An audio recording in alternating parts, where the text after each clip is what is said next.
スペース X は8月19日、2026年に入って100回目のミッションに到達しました。これほど飛ばしているのに、外部の企業はファルコン9を予約しにくくなっているようです。おはようございます。ケンです。今日の結論を先に言っておきます。スペース X が打ち上げられないのではありません。増やした便の多くを自社のスターリンクが使っています。だから外部企業が予約できる便は思ったほど増えてはいないんです。今日の問いは一つです。なぜ100回も飛ばしているのに外部企業は予約できないのか。先に言っておくと、100回っていう数字と外部企業が買える便の数は同じではありません。ここが今日一番大事なところとなっております。一つ言葉を決めておきます。今日出てくる打ち上げ枠っていうのは、スペース X の予定表にある外部企業がお金を払って予約できるファルコン9の便のことです。国や業界が世界全体で決めた枠ではありません。宇宙へ行ける回数が世界で決まっているっていう話でもないので、そこは分けて聞いてください。では、まず事実の確認をします。8月19日、スペース X は2026年の100回目のミッションに到達しました。100回のうち97回がファルコン9です。残りはファルコンヘビーが1回、スターシップが2回、100回を超えたのはこれで3年連続です。運用の速さも見ておきます。8月15日、フロリダとカリフォルニアからファルコン9を2機38分間隔で打ち上げました。片方はグローバルスターの商業衛星、もう片方はアメリカ宇宙軍のミッションです。能力が足りないっていう話ではないんです。では、ここからが今日の本題なんですけれども、100回のうち74回がスターリンク関連と報じられています。スターリンクはスペース X 自身が運営する衛星インターネットです。つまりスペース X はロケットを提供する側であると同時にその最大の利用者でもあるんです。貨物空港会社に例えてみたいと思いますけれども、ファルコン9っていうのが貨物機、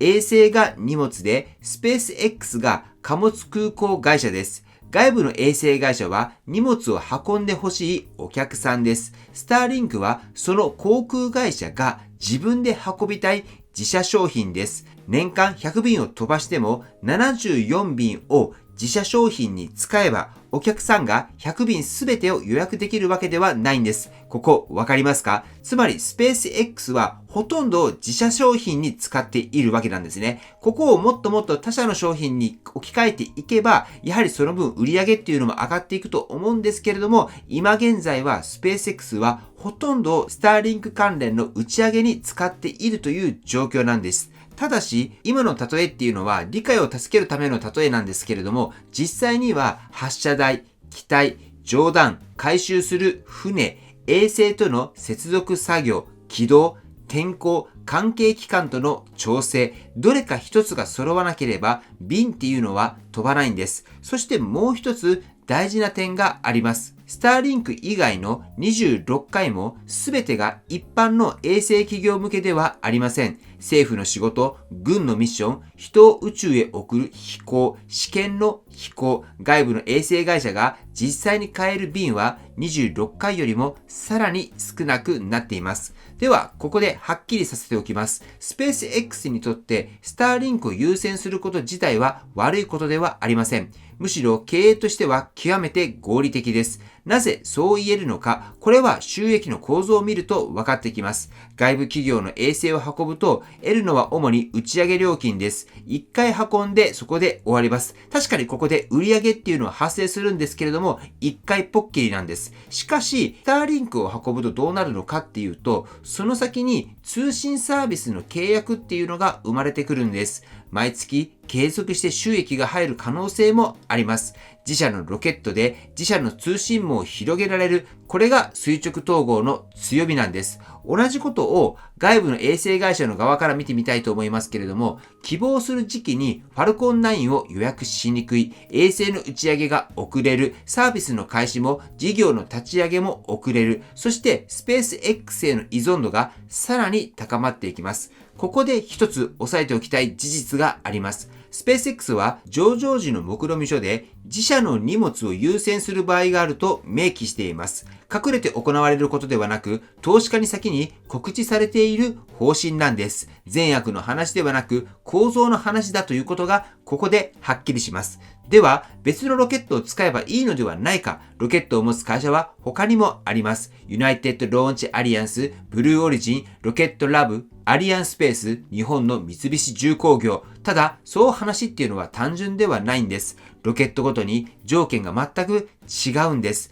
運べる衛星の重さと大きさ、到達できる軌道、価格、打ち上げの頻度、信頼性と実績、予約できる時期、衛星とロケットのつなぎ方、政府や安全保障上の利用条件、ファルコン9を予約できなかったから明日から別のロケットへっていう風なわけにはいかないんです。さらにタイミングも重なってきます。ブルーオリジンのニューグレンは5月に発射台で爆発し、年内は飛べないとされています。ULA のバルカンは2月からブースターの問題で止まっています。ロケットラボのニュートロンは2026年中の枠が残り少なくなっているとも報じられています。選択肢が理論上あることと今使えるっていうことは実際のところは別なんです。では、実際にどこまで逼迫しているのかと言いますと、ロイターの報道によれば少なくとも7社がファルコン9はあらゆる種類のミッションについて2028年か2029年まで埋まっていると伝えられました。これは関係者の話に基づくものです。そしてここは慎重に言っておきます。これはスペース X の公式発表ではなくって関係者の話に基づく報道です。すべての企業、すべての軌道で予約できないという話でもないんです。相乗りのように別の載せ方もあります。正確には一部の衛星企業が希望する条件や時期でファルコン9を確保しにくくなっていると報じられているというふうに見るのが正解じゃないかなと思います。そしてもう一つ別の角度の数字があります。ロイターが8月4日時点で分析したところ、ファルコン9のミッションに占めるスターリンクの割合っていうのは2020年の 54% から2026年は約 79% へ上がっています。先ほどの100回のうち74回とは集計時点も分母も違う数字です。ただ方向は同じです。では、スターシップが解決するのかというと、スターシップははるかに大きく、はるかに多くを運べる設計です。一度に運べる衛星の数が増えれば、スペース X 全体の輸送能力は広がる可能性があります。ファルコン9の負担も減らせるかもしれません。ただし、条件が残ります。安定して打ち上げに成功すること、機体を再使用できること、十分な頻度で飛ばせること、外部顧客の衛星に対応できることと価格、そしてファルコン9からの移行時期です。そして一番重要な問いがあります。スターシップで増えた輸送能力は外部の衛星企業にも提供されるかどうかです。スターシップには NASA の月着陸船としての仕事もあります。軌道上での燃料補給を含む多数の飛行が必要とされています。増えた能力がスターリンクと月の計画で埋まる可能性もあるんです。つまり、運べる総量が増えることと外部企業が予約できる便が増えることっていうのは別の話なんです。スターシップで大量のスターリンク衛星を運ぶなら総量が増えても外部向けが直ちに増えるとは限りません。スターシップが何トン運べるかだけを見ていてはこの問いには答えられないんです。ということで今日の問いに答えていきたいと思いますけれども、スペース X はロケットを飛ばせないんではないんです。むしろ宇宙輸送を日常の運用に近づけてきているんです。しかし、その輸送能力を一番必要としているのもスペース X 自身なんです。次に見るべきなのは、スターシップが何トン運べるかではなくって、増えた便が外部企業にも開かれるかどうかっていうのが次のポイントになってくるんではないかと思います。はい。ということで本日の内容は以上です。今回の動画が参考になったと思われたら高評価をよろしくお願いします。僕の YouTube は毎日発信しています。僕の YouTube をご覧になってもらえば、テスラの情報やスペース X の情報はほとんど網羅すると思いますので、チャンネル登録がまだな方はチャンネル登録の方をよろしくお願いいたします。では今日もご視聴していただきありがとうございます。テスラのある生活を楽しんでいきましょう。ではまた。推進です。もしご自身のテスラを売ろうかなって思われている方、そんな方はボクシブライテリングを検討されてみてください。今はなんとメルカリのようにアプリからあなたのテスラを出品できるようになりました。